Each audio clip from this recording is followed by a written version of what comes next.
Coaching is a great venue, I think, for athletes to go. And I think also your mom and I would agree on this is that when you're young, you have to be a part of something, whether it's sports, band, cheerleading, whatever it is, you need to be a part of something that will help sustain you as you get older and you have the support you need.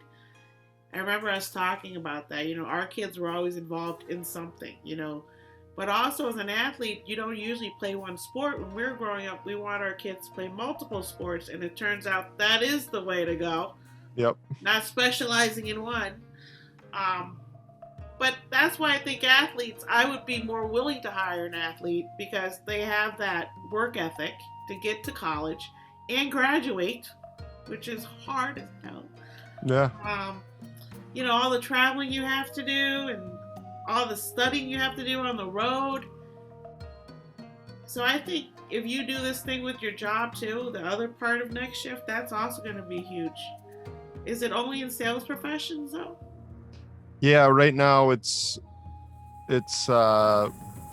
only sales roles, but like you said, I just want to touch on what you said earlier with the coaching part is like in the sports in general, like sports are such a great they're such a great, I think, like teacher of life, if that makes sense. Like all the lessons that you learn in sports and working with a team, the adversity you have to face, whether that's football or hockey, it's real. And I think when sports ends, whenever, because it's going to end for everyone, there's a certain way you can look at it. You can say, oh shoot, it's over, I don't know how to do anything. But the way I think I look at it now is like, no, like all the lessons you learned, all the attributes you acquired from sports are going to give you an advantage in life. And, everyone has their own story. And I just think you can really draw on those experiences and take them into your next career. But also the thing is when you're a kid and you're playing sports, there's a lot of parents around, right?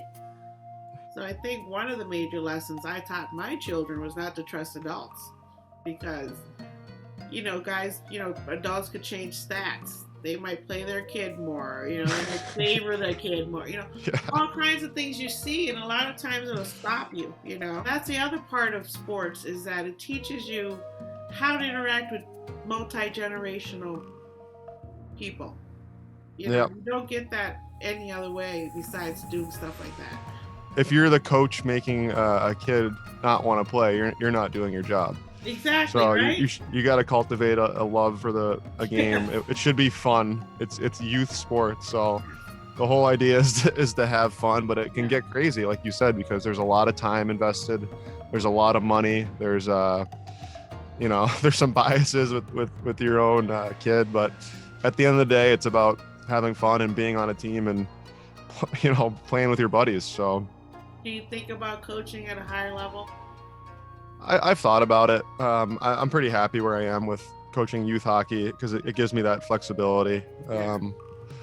It'd be a pretty big commitment to, move up the ladder, which I'm not really ready for because I have my other jobs. So, but I really do enjoy it. It's great to be on the ice, almost every day, and if I can help kids, get closer to their dreams, that makes me happy, and it gives me a sense of, purpose being out there. And because, you miss playing, but coaching's the closest thing you're going to get to playing. So I like to have fun out there myself. What do you see yourself doing 10 years from now? That's a good question. That is a good question. I try not to look too far ahead. Well, you got to now as an adult. You have to look at least 10 years ahead because as an adult, things go. That's true. It really does. Look how old you are, and I remember babysitting you. Yeah, it goes too fast. That's for sure. I mean, right now, I would say I'd hopefully be doing what I'm doing now. I'd like to still be all three jobs. We'll see. I mean, we'll see where coaching goes. But I think at least my biggest passion, I think, is the next shift. So I would like to be running the next shift hockey podcast and see where my my company takes off too, because I think, like I said earlier, I think we've really hit a good nerve in the hockey community, and Yeah. we have a great audience behind us, and it's just been it's been awesome, and I absolutely love doing it. So the next goal would be Spotify to pick you up. Yeah, exactly. Exactly. Right? Exactly. Yeah, I get it. I wish for that too. But your podcast inspired me to do the Golden Guess.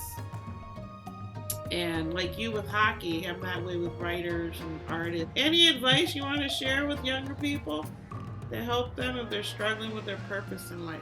Yeah, well, that would be my advice right there, is that life is not easy, and you're going to have to work very hard to reach your dreams and decide what your goals are. And, I just draw on a lot of the advice I've gotten through my podcast. And we had Doug Brown, former Stanley Cup champion with the Detroit Red Wings. And he said, there's no gray area in life.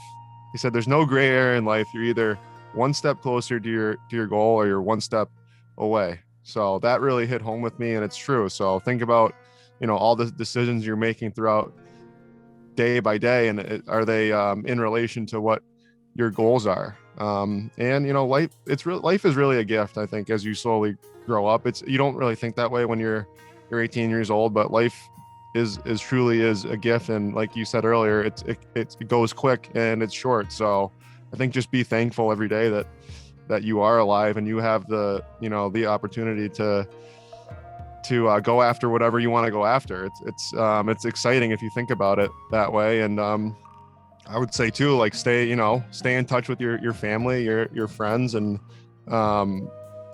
because those relate. Yeah, if you need help, ask for help, because your network will support you. And if you're going through a tough time, I would say, as dark as it may seem, like there's light at the end of the tunnel, but it's got to start with you. I think it's easy to feel sorry for yourself and to kind of wallow in pity, but like that, it doesn't get you anywhere. So you have to take steps to move forward. That'd be my advice. How do you get yourself to that point though? How do you say, oh my God, my mom and dad are always drunk. My dad's always traveling. Nobody understands me. How does a kid get himself to that point? He's a high school athlete, and now it's, high school athletes, a lot of times that fizzles out before college, right? Yeah. So we're not even talking about getting to the college level. We're talking about just high school, and that fizzles. What do you do? How do you? That's what I'm asking. Like, as a young man, because I'm a woman, I would ask for help most likely. But young men have a harder time internalizing and then sharing, especially for Capricorn. Yeah, well, I mean, you could find a mentor. Maybe it's your coach, and bounce ideas off of him and look for guidance that way. So it's definitely to your support system. Yeah, definitely need a support system. And a lot of it too is just like, I think controlling what you can control is just huge. Like, ask yourself, can I really control this, or do I just let it go? And, do I need to focus on what I can do? Because there's a lot of things you just can't change or control that you will get wrapped up in. But to me, it just starts with yourself. It starts with yourself, and what you're willing to do to change, your situation. And maybe for me, it's just like working out, for example, was such a big change in my life to make me feel better. Like, it got me out of anxiety, it got me out of depression, and it just translates into every other part of your life, in my opinion. So well, exercising is a form of meditation. Yeah, exactly. It's one of the most popular ways in Western society to meditate is exercising.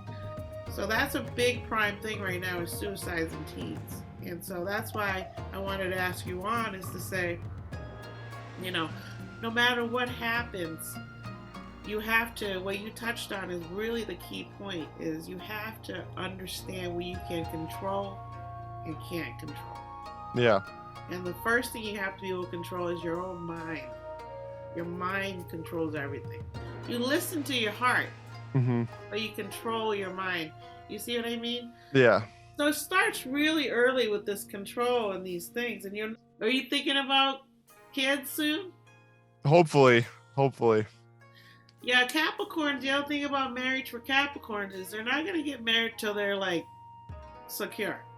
They got a job, they got that foundation going, So don't worry, because that's what you got to do to make yourself at peace. Yeah. All right. Well, I think that's about it. Like, that's it. No more marriage talk.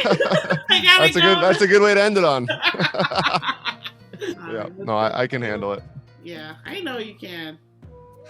All right. So thank you, honey. Thank you, George. Tell your mom and dad I said hi. I love them. Mwah. All right. Thanks for having me. This was great. And thanks to all your listeners for dealing with me. No, you're a good role model, honey. I appreciate it. Well, All stay in touch, and best of luck with your podcast. You're doing great things. Keep it up. Thank you. I'm trying. All right. Talk Bye. to you soon, honey. Bye.